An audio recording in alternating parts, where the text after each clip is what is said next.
பொறியியல் படிப்புகளுக்கான விண்ணப்பங்கள் நாளை மறுநாள் முதல் வழங்கப்படும்.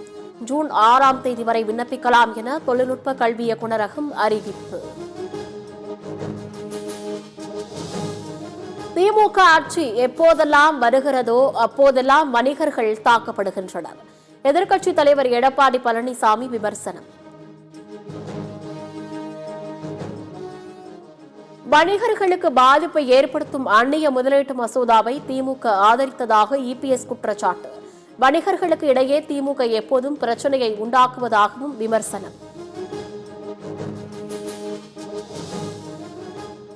கோவை, நீலகிரி, திருப்பூர், தேனி உள்ளிட்ட 11 மாவட்டங்களில் இன்று கனமழைக்கு வாய்ப்பு. சென்னை வானிலை ஆய்வு மையம் தகவல். மத மோதலை தூண்டும் வகையில் பேசியதாக மதுரை ஆதீனத்தின் மீது வழக்கு பதிவு செய்ய கோரி புகார் மனு. மதுரை காவல் ஆணையர் அலுவலகத்தில் புகார் அளித்த இந்திய ஜனநாயக வாலிபர் சங்கம்.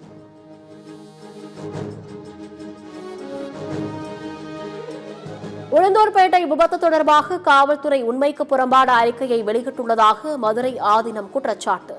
காவல்துறையின் அறிக்கைக்கு மதுரை ஆதீனம் தரப்பு மறுப்பு அறிக்கை வெளியீடு.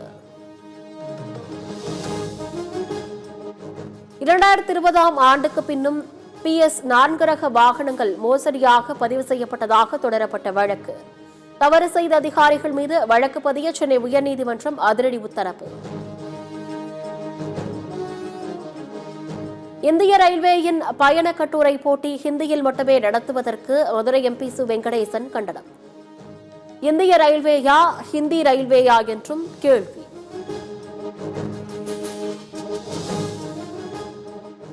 கோவை டாப்ஸ்லிப் பகுதியில் மழையேற்றத்தில் ஈடுபட்ட கேரள மாநிலத்தைச் சேர்ந்த மருத்துவர் மூச்சு திணறி உயிரிழப்பு. ஆனைமலை போலீசார் விசாரணை.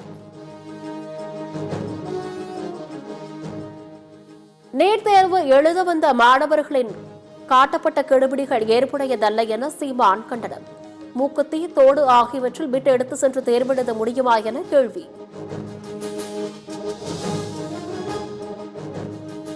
நடிகர் கவுண்டமணியின் மனைவி காலமானார். உடல்நலக் குறைவுக்கு சிகிச்சை பெற்று வந்த நிலையில் உயிர் பிரிந்தது.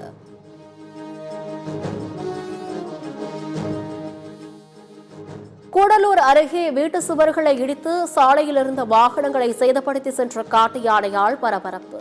யானையின் அட்டகாசத்தால் அச்சமடைந்த பொதுமக்கள் அங்கும் இங்கும் ஓட்டம். சென்னை வடபழனியில் 20 கோடி ரூபாய் மதிப்புள்ள வைரங்கள் திருடப்பட்ட சம்பவம். 2 தனிப்படைகள் அமைக்கப்பட்ட நிலையில் தூத்துக்குடியில் 4 பேர் கைது.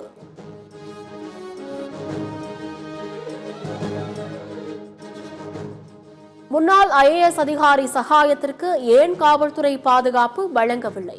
பாதுகாப்பை திரும்ப பெற்றது ஏன் என விளக்கமளிக்கவும் தமிழக அரசுக்கு மதுரை மாவட்ட நீதிமன்றம் உத்தரவு. அரக்கோணத்தில் MRF ஆலை முன்பு போராட்டம் நடத்த வந்த அதிமுக சட்டமன்ற உறுப்பினர் கைது. காவல்துறை நடவடிக்கைக்கு எதிர்க்கட்சித் தலைவர் எடப்பாடி பழனிசாமி கண்டனம். சிலைக்கடத்தல் CBI விசாரணை பற்றி பொன் மாணிக்கவேல் பேட்டி அளிக்கக்கூடாது. CBIக்கு எதிராக பேசி வருவதாக குற்றச்சாட்டு எழுந்த நிலையில் உச்சநீதிமன்றம் உத்தரவு. கான்பூரில் 6 மாடி கட்டிடத்தில் ஏற்பட்ட தீ விபத்தில் ஒரே குடும்பத்தைச் சேர்ந்த 5 பேர் உயிரிழப்பு. மருத்துவமனையில் சிகிச்சை பெற்று வந்த தம்பதி மற்றும் 3 குழந்தைகள் பலி.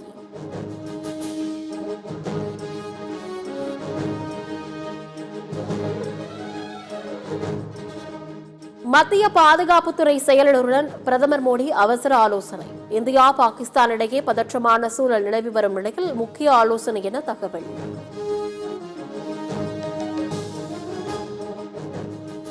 சிந்து நதிநீர் பங்கீடு ஒப்பந்தம் நிறுத்தி வைக்கப்பட்டதால் செனாப் நதியின் குறுக்கே அணையின் அனைத்து ஷட்டர்களும் மூடப்பட்டுள்ள காட்சிகள். ரியாசி பகுதியிலிருந்து எடுக்கப்பட்ட சமீபத்திய காட்சிகள் வெளியீடு.